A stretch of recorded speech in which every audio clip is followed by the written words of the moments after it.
Look at that, we still have the bounce back. It's got that crispiness. You can feel the pizza is light. We've got that beautiful cell structure still happening. Look at that, unbelievable. What a great result. This is a Neapolitan pizza made with dry yeast. Yes, and this is Johnny from Gradi. He's an award-winning, award-based pizza chef. Hello, Johnny. Hello, how are you? He made Neapolitan pizza before for us. Yep. And now it's back here to do it with the dry yeast. All right, today we're going to learn how to make Neapolitan pizza, but with just a little bit of a twist, because a lot of people have always asked, I don't have fresh yeast at home, so can I use dry yeast? Well, the answer is yes, and that's what we're going to do today. So I want to demonstrate how we can do this at home really quick, really easy, without too much fuss. So how do we start off? When we're using dry yeast, we need to remember that whatever the amount of yeast we use in the equivalent of fresh, so let's say, for example, we use 3 grams of fresh yeast, we want to cut that by 1/3. The reason for that is that dry yeast is 3 times stronger than fresh yeast. Another quick tip for everybody, please measure everything on a scale or weigh everything on a scale. Don't just use the jug and think that you've got yourself 600 mils or a litre. Please put it on a scale. It's so important to measure everything, especially the flour, just all the ingredients. So today I've got 600 mils of water, I'm doing 1 kilo flour, 30 grams of salt, and only 1 gram of dry yeast. Okay, so let's go. Okay, so we're gonna start off now. There's a couple of ways we can do this. We can either start off with the water and the yeast, or we can start off with the flour and the yeast. Now this is entirely up to you. I like starting off with the water and the yeast first. So I'm going to place water into my bowl, and I will then place the yeast straight into the water. Now we've got to give this a little bit of a mix. What we're going to do is we're just going to activate the yeast, and you can see the water is going to start changing color.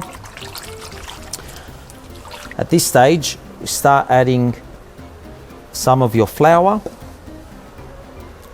So again, same principle, about 10 to maximum 20% of your mass.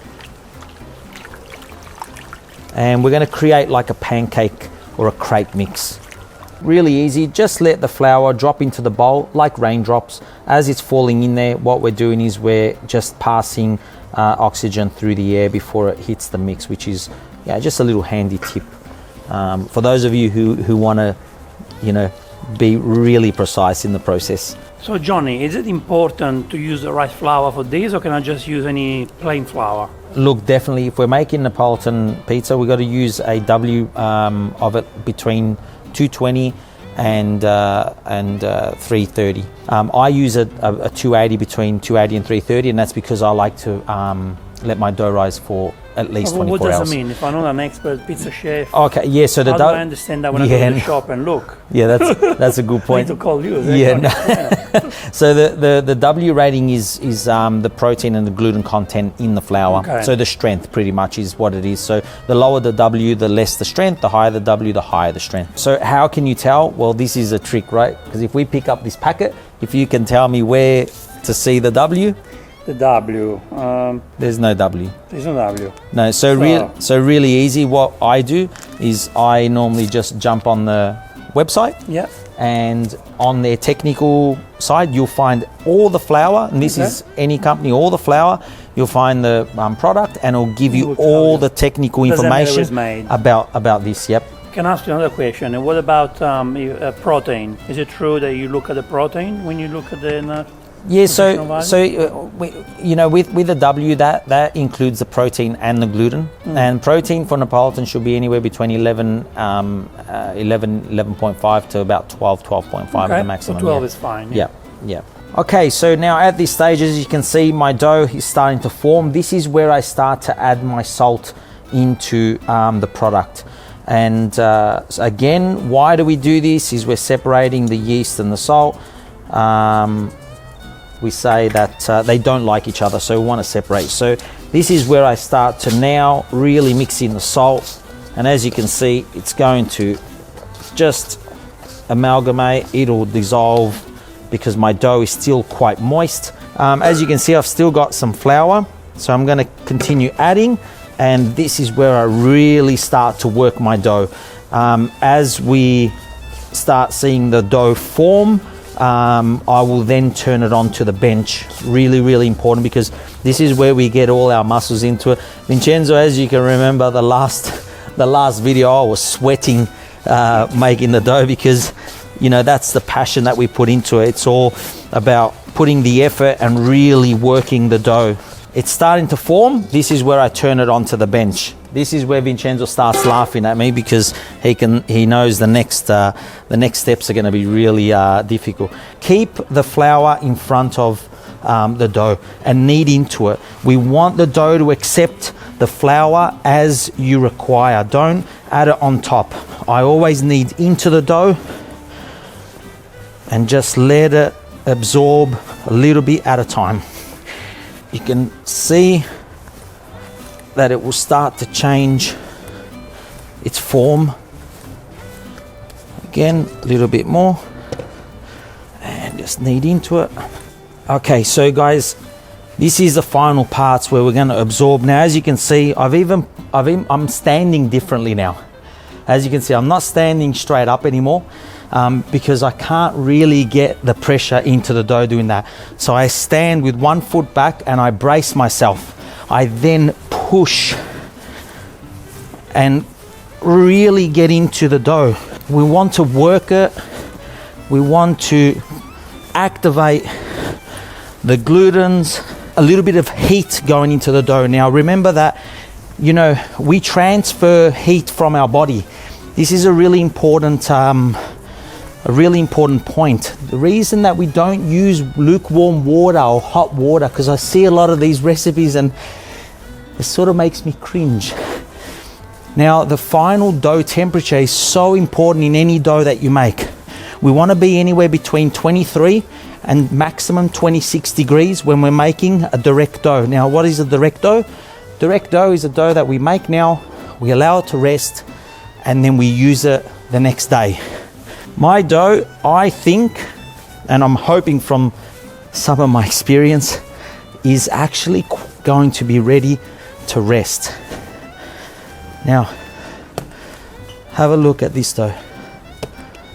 Right, now a couple of different ways on how we can tell whether our dough is ready, and this is so important, is we can actually just push down and see the spring. If a spring's back up, this is a really old traditional technique that we can use. The other perfect technique is using a temperature probe. Oh,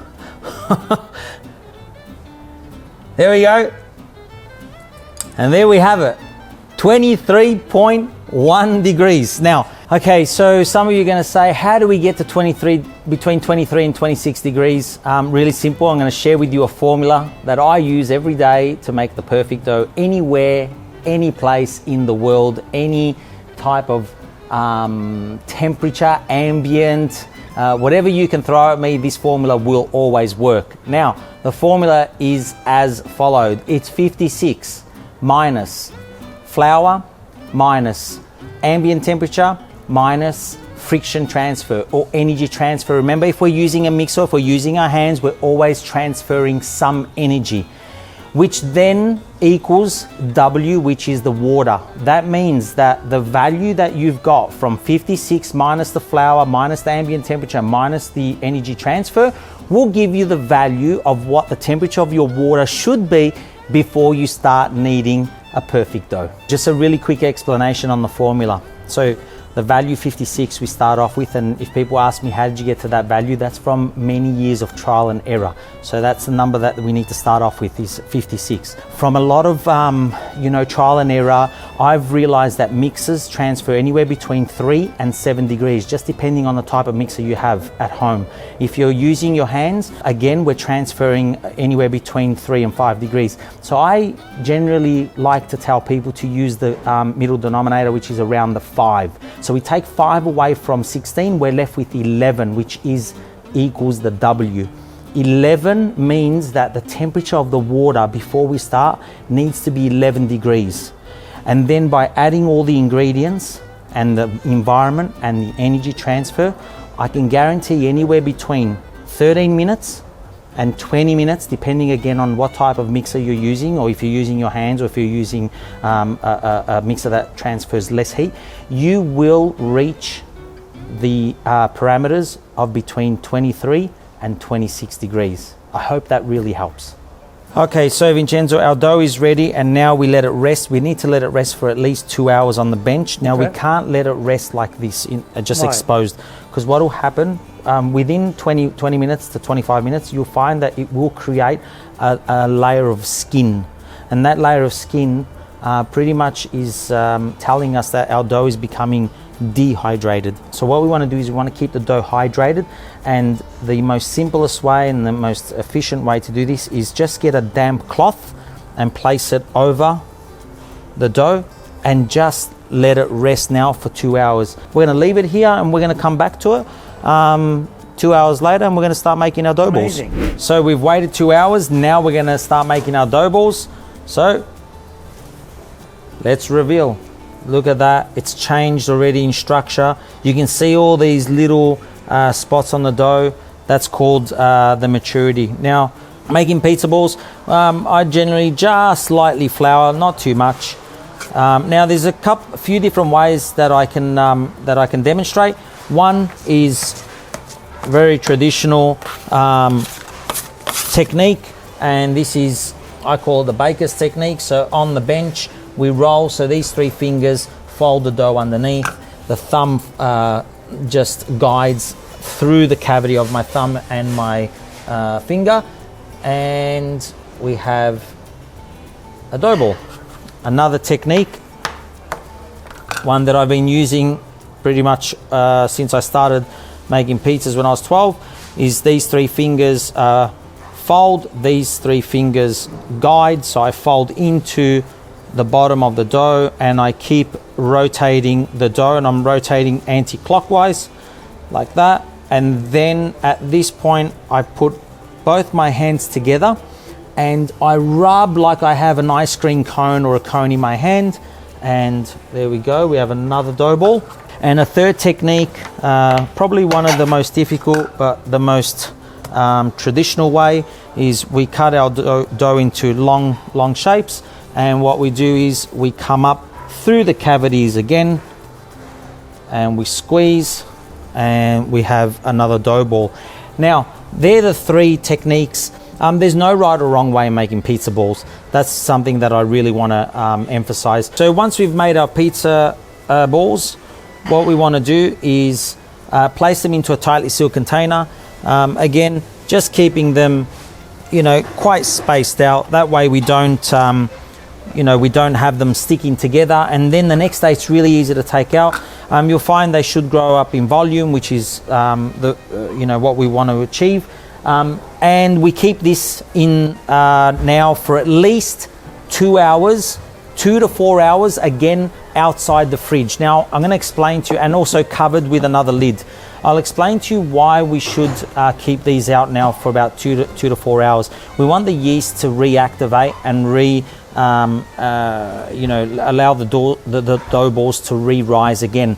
If we place these into the fridge now after I've made up my dough ball, well, what happens is when we put dough in the fridge, our yeast becomes dormant, so we slow down the yeast rise. Yes, we want that to occur if we're doing overnight fermentation, but we also have to consider that if we don't allow the yeast to start activating, what will happen is the maturity will continue to run faster than it occurring at the same time. So what we want to do is allow it to start rising a little bit. So I would say just under double in size. So we've got to get these to just under double in size. We would then put them in the fridge, allow them to sit in the fridge overnight. Then once we want to make our pizza, we take them out anywhere between 4 to 5 hours before making our pizzas, because we want to get the dough back to room temperature, and then we can start preparing our pizzas. Happy pizza making, and we'll see you in the kitchen when we're making our pizza. All right, so we got our dough. This dough has not seen any refrigeration at all. It is straight from an ambient environment. Well, that's semolina, isn't it? Yes. So you use semolina to stretch a pizza? Yep. So put a bit of semolina. That's our refined semolina. Very refined. Now when we're stretching the dough, we start an inch in from the bottom, we work our way to an inch. We want to entrap everything, right? Everything with our fingers. So from the bottom, flat fingered, not pointing down, just really gentle. Look, I don't need to do much work. One, turn it over. Again, just gentle. Two, one more time. Three, done. At this stage, we're gonna stretch our dough. One hand in, so not on the crust, inside the crust. 3 fingers on the bottom, touching there, these 2 fingers together. We stretch, we come over, hold it at our forearm and come back. We do it again, same position, stretch, come over, back. Now, when you're doing it, that's the technique, okay? It's just practice, nothing more. We have our pizza round. We're gonna put our tomato, always in the center and always going around. We're leaving the crust without any sauce. Now you can put the mozzarella or the basil first. It's entirely up to you. We're cooking fast, so it doesn't really matter. If you're cooking in an oven at home, maybe you'd want to put the basil on the bottom. I love my basil. It's entirely up to you how much you put, but I absolutely love my basil, so I'll just put that. And then we put our oil. We come in from the center and we go around all the way. Now, Vincenzo, you're going to give me a hand on this. When we're using Neapolitan pizza, all I need you to do is hold that for me there. Yeah, oh wow. Right, and what we do is we get our pizza, 3 fingers on the bottom, and we guide onto the peel, just like that. And we try and not touch it too many times. 1, 2, and then here 3 into a circle, and we go into the oven. When we go into the oven, we pick our point where we want to place the pizza there, and 1 flick out. That's it. We don't do any of this. Don't do this. Don't do that, because you get the pizza stuck on the base. So just there, and it's a flick of a wrist. Done. Also, another really important tip, you'll find that I try and keep the pizza cooking on the base for as long as possible. This is really important. A lot of people, when they're cooking in the wood fire oven on a high temperature, you see them that they lift the pizza all the time. We call that in Napoli pizza vampata, which means it's a pizza that's been cooked faster than what we really want to. You can see I leave it. Look at the bottom. The bottom is just searing. Right, we're at about 400, 450 degree oven. We got a nice dome, nice heat over the dome. And you can see this side now is starting to color. Can you see that? Yes. Okay, so I'm gonna let that color for probably another 5 seconds. And from there, what I do is I pick up the pizza from the side, never from the front, from the side. I bring the pizza out to the mouth. I turn it here, half a turn back where I started cooking. We do that because we don't turn the pizza in the oven, because we pick up any ash or any residue of flour or any ash on the ground. So by bringing it back out here, this part is clean. We turn it, we put it back. So this part is always clean. Yes. Again, pick up the pizza, bring it out, half a turn, back in. Turn it 3 times. 3 times I turn it. I give it 1 really quick lift and out, just to give a bit of heat to the pizza. 1.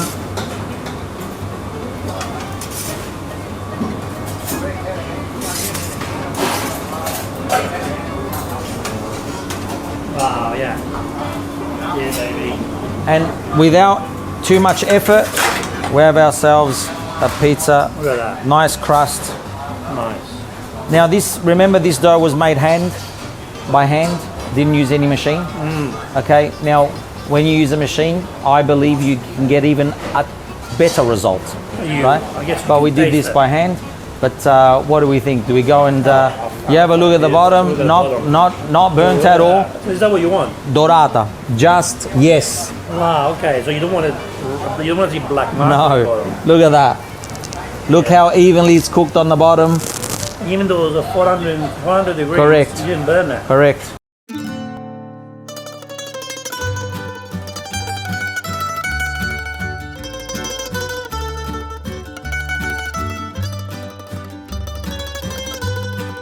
Okay, so let's cut this pizza. So Vincenzo, let's see if we've got the same result as the last video using fresh to dry now. Look at that, we still have the bounce back. It's got that crispiness.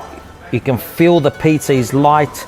We've got that beautiful cell structure still happening. Look at that, unbelievable. What a great result. Using dry yeast, we've got a beautiful product that everyone can cook at home. Johnny, this is the best part of the video. You know why?